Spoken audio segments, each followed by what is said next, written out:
मित्रों, eleven classes के YouTube platform पे आपका बहुत बहुत स्वागत है। हम गणित की कक्षा को प्रारंभ कर चुके हैं। हमने पिछली 16 कक्षाओं में पढ़ा है बीजगणित से संबंधित अनुक्रियाएं। उसी में हम आगे बढ़ रहे हैं। आज का हमारा जो विषय होगा वो लघुत्तम समापवर्तक तथा महत्तम समापवर्त से संबंधित होगा। महत्तम समापवर्तक जिसे HCF शॉर्टकट में कहते हैं, इसका फुल फॉर्म है हाईएस्ट कॉमन फैक्टर, और लघुत्तम समापवर्त का फुल फॉर्म जिसे LCM कहते हैं है लोएस्ट कॉमन फैक्टर। देखिए, इसको हम प्रारंभ करेंगे। तो प्रारंभ करने से पहले हमें दो चीज़ों की जानकारी होनी चाहिए। गुणनखंड और गुणज क्या होते हैं, इनको जानेंगे। उसके बाद जानेंगे कि महत्तम समापवर्तक की परिभाषा क्या होती है, लघुत्तम समापवर्त की क्या होती है। और आज के इस अंक में हम महत्तम समापवर्त से जुड़े हुए प्रश्नों को देखेंगे और उसे समझेंगे। ये इस विषय पर हमारी 3 कक्षाएं होंगी, 3 से 4। इस कक्षा में हम सब चीज़ों को एक साथ लेंगे, चारों कक्षाओं को मिला देंगे। तो हमारी जो यूपी बोर्ड या CBSE बोर्ड या में जो भी प्रश्न पूछे जाते हैं इस टॉपिक से, वो कवर हो जाएंगे। उसके बाद जैसे वनडे एग्ज़ाम होता है, ऐसे SSC ग्रेजुएट लेवल हो गया, मैट्रिक लेवल हो गया, या NTPC का एग्ज़ाम हो गया, रेलवे हो गया आपका, या UPSSC हो गया, या CSAT में भी UPSC या UPPCS CSAT में भी इस तरीके के प्रश्न पूछे जाते हैं। आइए इसको प्रारंभ करते हैं। देखिए, बात कर रहे हैं हम महत्तम समापवर्तक, हाईएस्ट कॉमन फैक्टर। लघुत्तम समापवर्त बोलने में गलती हो गई थी, लोएस्ट कॉमन मल्टीपल होता है। इसमें आज का हमारा जो पहला विषय है गुणनखंड तथा गुणज को लेते हैं। गुणनखंड और गुणज क्या होता है। गुणनखंड मतलब जैसे 15 है, 15 के 2 गुणनखंड हुए, 5 और 3। तो जो 5 होगा वो 15 का, जो 15 होगा वो 5 का गुणज होगा। गुणज मतलब ऐसी संख्या जिसमें किसी और संख्या से गुणा कर देने पर दी गई संख्या आ जाए। जैसे ये हमने 15 लिया, 15 का गुणनखंड 3 और 5 हुआ, तो ये 15 क्या है, 3 का भी गुणज है और 5 का भी गुणज है। इसका मतलब क्या हुआ, 5 में 3 से गुणा करेंगे तो 15 आएगा, और 3 में 5 से गुणा करेंगे तो भी 15 आएगा।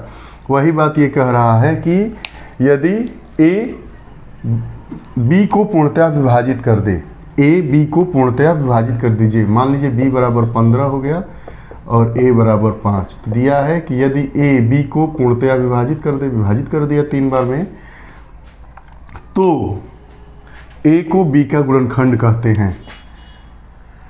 तो ये जो A है, ये इसका क्या हुआ, गुणनखंड हुआ।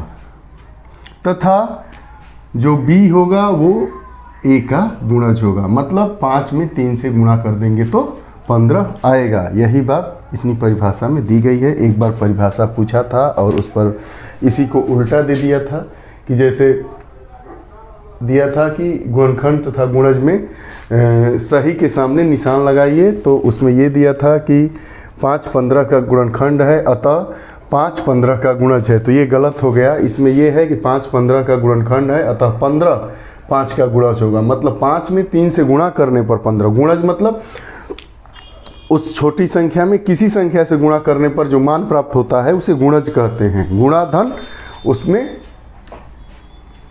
जैसे ये 3 है, 3 में 5 से किए तो 15। तो 15 क्या है, गुणज है। गुणा करने पर जो मान प्राप्त होता है उसे गुणज कहते हैं।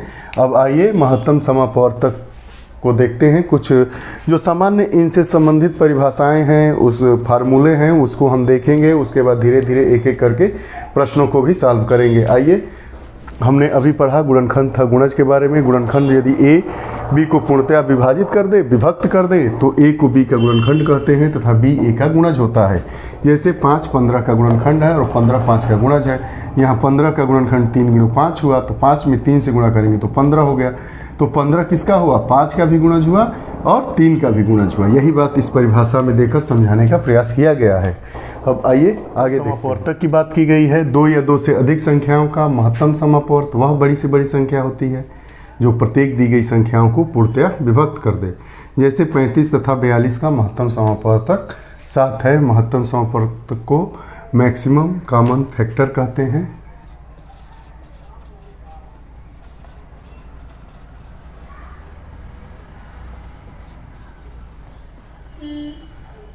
ठीक है, मैक्सिमम या हाईएस्ट, ठीक है, HCF।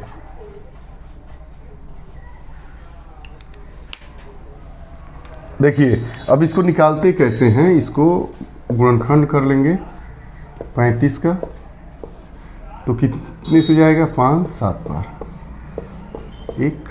उसके बाद फिर 42 का गुणनखंड निकालेंगे, 2 से जाएगा 21 बार, 3 से गया 7 बार 7। अब देखिए इन दोनों में जैसे 35 का हमने गुणनखंड निकाला 5 गुणे 7 और 42 का निकाल दिया हमने 2 गुणे 3 गुणे 7। इसमें मैं क्या कह रहा है, मसा वह बड़ी जो प्रत्येक दी गई संख्याओं को पूर्णतः विभाजित कर दे। अब जैसे हमने 2 को ले लिया, ठीक है, तो 35 को विभाजित कर पाएगा, नहीं कर पाएगा ना। तो इसमें जो सबसे बड़ी संख्या कौन सी है,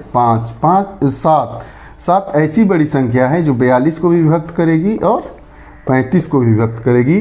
तो हमारा 35 तथा 42 का मसप क्या हुआ, 35 तथा 42 का HCF क्या हुआ 7 ही ऐसी बड़ी सी बड़ी संख्या है जो दी गई दोनों संख्याओं को पूर्णतः विभक्त कर देती है, विभाजित कर देती है, दिया रहता है। उसका HCF कैसे निकालते हैं, तो भिन्नों का महत्तम समापवर्तक बराबर क्या होता है, अंश का महत्तम समापवर्तक बटा हर का लघुत्तम समापवर्त। इसका मतलब क्या हुआ, उदाहरण से देखेंगे। अगर 1/2 2/3 का मस निकालना है तो क्या हो जाएगा, अंश का मस मतलब 1 तथा 2 का मस और 2 तथा 3 का लस। इस बात को समझिए। अगर भिन्न दे दिया रहेगा तो भिन्नों में कैसे निकालेंगे मसप, तो अंश का मस बटा हर का मस। तो अंश 1 है, ये देखिए उदाहरण 1/2 और 2/3 का मस मतलब महत्तम समापवर्तक निकालना है। तो अंश 1 और 2 अंश है, 1 और 2 का मस निकालेंगे और 2 और 3 का लस निकालेंगे। तो 1 और 2 का मस क्या होगा भाई, मैक्सिमम फैक्टर। तो 1 का फैक्टर करेंगे 1 × 1 और 2 का करेंगे 1 × 2। तो इसमें मैक्सिमम बड़ी संख्या कौन है जो दोनों को पूर्णतः विभाजित करे, तो 1, तो 1 का इसका क्या हो गया 1 हो गया और 2 और 3 का एलसीएम क्या हो गया 6 हो गया। हमारा आंसर क्या आया 1/6। 2 तरीके के प्रश्नों को देखें, अभी आगे और प्रश्नों को सॉल्व करेंगे। महत्तम समापवर्तक वह बड़ी से बड़ी संख्या होती है जो दी गई संख्याओं को पूर्णतः विभाजित कर दे। जैसे 40 है तो 40 का 40 और 80 है तो इसमें क्या होगा, इसका मसप 40 होगा, ठीक है। लेकिन वही 40 और 50 है तो उसका मसप क्या होगा, 40 और 50 है तो उसका मसप 10 होगा। अब उसके बाद दूसरे किस्म का सवाल आता है कि अगर भिन्न दिया हो, भिन्न मतलब जिसमें अंश और हर दोनों हो, तो उसका अब मसप कैसे निकालेंगे। तो उसका मसप निकालने के लिए अंश का मस लेते हैं और हर का लस लेते हैं। हमने उदाहरण सहित देखा कि 1/2 और 2/3 का मस कितना होगा, तो इसमें 1 और 2 का हम मसप निकालेंगे और 2 और 3 का लस निकालेंगे। इसका महत्तम समापवर्तक और इसका लघुत्तम समापवर्त। तो 1 और 2 का, तो 1 का गुणनखंड करेंगे 1 और 1 होगा, 2 का 1 × 2 करेंगे। इसमें से ऐसी कॉमन संख्या लेंगे, बड़ी लार्जेस्ट नंबर लेंगे, कॉमन भी हो कि जो दोनों में भाग देने पर पूर्णतः विभाजित हो जाए। तो 2 को अगर हम लेते हैं तो 1 में भाग ही नहीं जाएगा पूर्णतः, लेकिन अगर 1 लेते हैं तो इस दोनों संख्या में जाएगा। इसलिए 1 तथा 2 का मसप 1 हुआ और 2 3 का लसा 6 हुआ। अब आइए विगत वर्षों के जो प्रश्न पत्रों में महत्तम समापवर्त से प्रश्न पूछे गए हैं उनको प्रश्न देखिए कि 84, 126 और 140 का मस ज्ञात कीजिए। अब इसको कैसे करेंगे, सॉल्यूशन देखिए। क्या करेंगे, सबका गुणनखंड लेंगे। 84 का गुणनखंड करेंगे, 126 का करेंगे, और 140 का गुणनखंड करेंगे। 84 का करेंगे, 2 से विभाजित होगा, फिर 2 से होगा, फिर 3 से होगा, फिर 7 से होगा। 126 2 से होगा, फिर 3 से होगा, फिर 3 से होगा, फिर 7 से। 140 का गुणनखंड करेंगे, 2 से भाग देंगे 70 बार जाएगा, फिर 2 से भाग देंगे 35 बार जाएगा, फिर 5 से भाग देंगे 7 बार जाएगा, और फिर 7 से भाग देंगे 1 बार जाएगा। तो इसलिए 84 का गुणनखंड क्या हमें मिला, 2 × 2 × 3 × 7। 126 का गुणनखंड हमें क्या मिला, 2 × 3 × 3 × 7, और 140 का गुणनखंड हमें क्या मिला, 2 × 5 × 7। अब हम जानते हैं कि महत्तम समापवर्तक वैसी बड़ी से बड़ी संख्या होती है जिससे दी गई संख्याओं में भाग देने पर पूर्णतया विभक्त हो जाए। तो इसके लिए हम क्या करेंगे, ऐसी संख्याओं को लेंगे जो तीनों में कॉमन हो। एक हमारा 2 ये कॉमन है, इसमें भी कॉमन है और इसमें भी कॉमन है, ठीक है। बाकी 2 में है, तीसरे में नहीं है। बाकी 3 इस 2 में है, इसमें नहीं है, इसलिए 3 को और 2 को छोड़ देंगे। फिर 7 को देखेंगे, 7 भी दोनों में है। तो इसलिए हमारा मस पर क्या हुआ, इसलिए मस बराबर क्या हुआ, 2 × 7 = 14। इसलिए 84, 126 और 140 का मस मतलब HCF हाईएस्ट कॉमन फैक्टर क्या हो गया, 2 × 7 = 14। कैसे किए, दी गई संख्याओं का फैक्टर करेंगे, गुणनखंड करेंगे, उसके बाद गुणनखंडों को लिखेंगे, उसके बाद देखेंगे कि ऐसे कौन कौन से नंबर्स हैं जो दोनों में कॉमन हैं। तो हमने पाया कि 84 का फैक्टर 2 × 2 × 3 × 7, 126 का 2 × 3 × 3 × 7, और 140 का 2 × 2 × 5 × 7। अब इसमें कॉमन कौन सा है, तो 2 तीनों में है और 7 तीनों में है, ठीक है। 2 तो इसमें भी है, लेकिन ये 2 इसमें नहीं है और इसमें है, लेकिन 1 3 यहाँ है, यहाँ भी है, लेकिन यहाँ नहीं है। तो इसलिए जो संख्याएं तीनों में है, 2 2 2 7 7 7, तो एक 2 ले लिए, एक 7 ले लिए, और हमारा आंसर क्या मिला, 14। अब आइए अगले प्रश्न की तरफ देखते हैं। ये देखिए एकदम आसान है, धीरे धीरे पढ़ेंगे हम लोग। आज के चैप्टर में हम लोग मस से जुड़ी, महत्तम समापवर्तक से जुड़ी संक्रियाओं को देखें, उसकी परिभाषा को समझे, और आंकिक प्रश्नों को सॉल्व कर रहे हैं जो पिछले वर्ष प्रश्नों मतलब किसी भी परीक्षा में पूछे गए हैं। ये एसएससी में पूछा गया प्रश्न है, अभी 2-4 प्रश्न और लेंगे जो और परीक्षाओं में पूछे गए होंगे, तो इसको धीरे धीरे समझेंगे। उसके बाद अगली कक्षा में हम एलसीएम के बारे में पढ़ेंगे, उसके बाद अगली कक्षा में हम पढ़ेंगे, दोनों को कंबाइन कर देंगे, और उसके बाद वाली जो हमारी कक्षा होगी उसमें इनसे जुड़े जितने भी प्रश्न आए होंगे, चाहे वो आप लोगों के प्रॉब्लम्स हो या परीक्षाओं में पूछे गए जो बचे हुए प्रश्न हैं जो तीनों को के मेल से बने हैं, उनको हम सॉल्व करेंगे। आइए अब अगला भिन्न वाला या दशमलव वाला 1.75, 5.6 और 7 का मसप ज्ञात करिए। मसप ज्ञात करने की विधि इसका क्या है, भिन्नों का मस कैसे ज्ञात करते हैं, अंश का मस निकालेंगे महत्तम समापवर्तक, और हर का लसप निकालेंगे लघुत्तम समापवर्तक। उसको देखते हैं। सॉल्यूशन 1.75 को क्या लिखेंगे, 175/100, 25 से डिवाइड करेंगे, 7 बार जाएगा, 7/4। 5.6 को क्या लिखेंगे, 56/10, 2 से डिवाइड करेंगे, 28 और 5। 7 को कैसे लिख देंगे, 7/1। अब हमें ये अंश हो गया, ये भी अंश और ये भी अंश, ये हर है, ये हर है और ये हर है। अब दी गई संख्याओं का निकालेंगे। अतः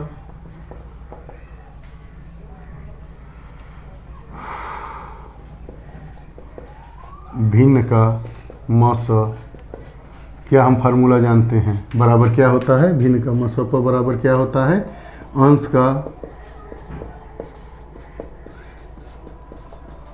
मस बटा हर का लस। अब हमारी संख्याएं क्या है, इसलिए 7 फिर 28 तथा 7 का मस या HCF तथा हर का लस। हर क्या है, 4 है, 5 है और 1।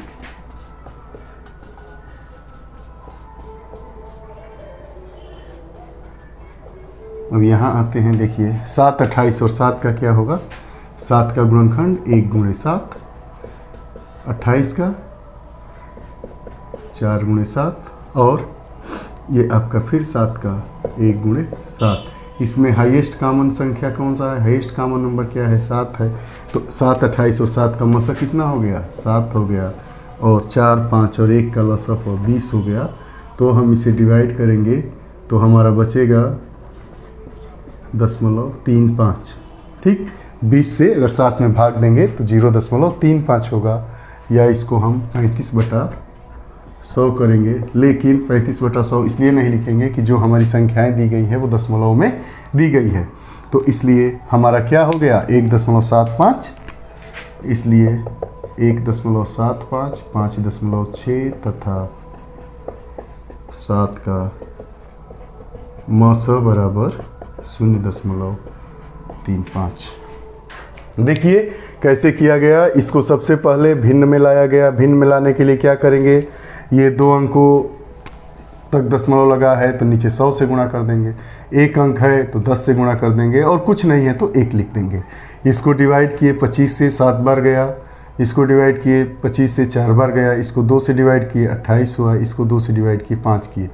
अब हम जानते हैं फार्मूला कि भिन्न का मसा बराबर अंश का मसा बटा हर का मसा होता है। तो अंश हमारा 7, 28 7 है, उसका मसा पर निकालें तो 7 का गुणनखंड हमारा हुआ 1 गुणे 7, 28 का हुआ 4 गुणे 7 और 7 का 1 गुणे 7। मसा जानते ही हैं कि जो हाईएस्ट नंबर होता है, कॉमन नंबर होता है, वही मसा होता है। तो हमने इसमें हाईएस्ट कॉमन नंबर क्या हो गया, 7 हो गया और उसके बाद फिर 5, 4, 1 का लसा पर निकाले, वो क्या हो गया 20 हो गया। 7 में 20 से भाग दिए 0.35 आ गया। चूँकि इसको 35/100 भी लिख सकते हैं, लेकिन इसलिए नहीं लिखा गया क्योंकि जो हमारी संख्याएं दी गई हैं वो दशमलव में दी गई है, इसलिए इसका मसा भी हम दशमलव में लिखेंगे। हमें 0.35 आंसर मिला। अब आइए, अगला में पूछा गया था, ग्रेजुएट लेवल का है, कि 3 संख्याएं 1:2, 2:3 मतलब एक संबंध है, 2 संबंध है, 3 के अनुपात में है। यदि उनका मसप 12 है तो संख्या ज्ञात कीजिए। एकदम आसान है। मसप मतलब क्या होता है, मैक्सिमम। मसप मतलब HCF हाईएस्ट कॉमन फैक्टर, मतलब 12 1 में भी होगा, 2 में भी होगा और 3 में भी होगा। तो हम क्या मानेंगे, हल देखते हैं।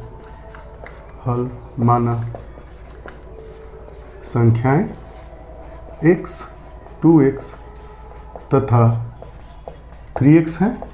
अब x, 2x, 3x इसको अगर रेशियो में लेंगे तो 1:2:3 हो गया। अब चूंकि 1, 2, 3 ले लेते, लेकिन 1, 2, 3 लेने के बाद ये भी अंक तो गड़बड़ होने लगेगा। हम जानते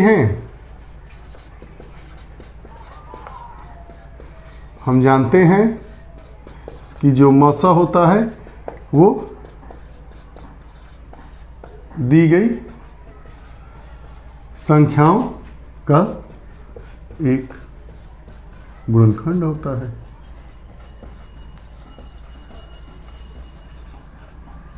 जो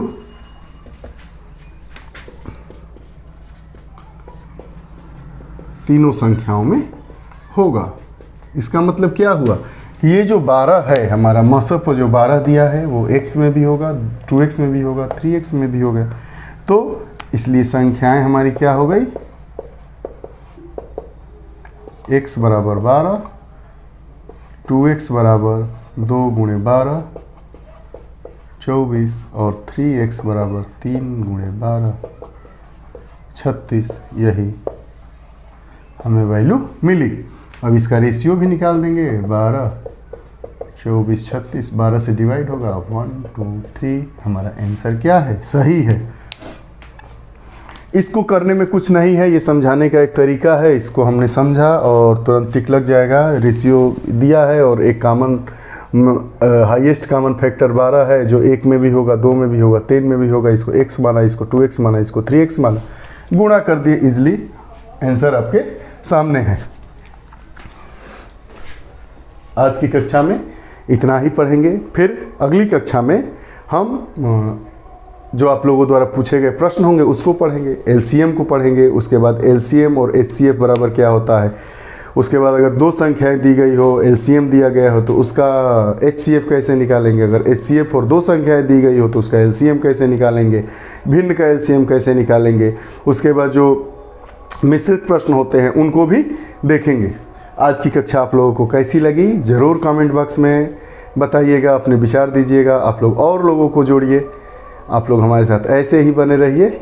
आप लोगों को उज्जवल भविष्य की ढेर सारी शुभकामनाओं के साथ बहुत बहुत धन्यवाद। नमस्कार।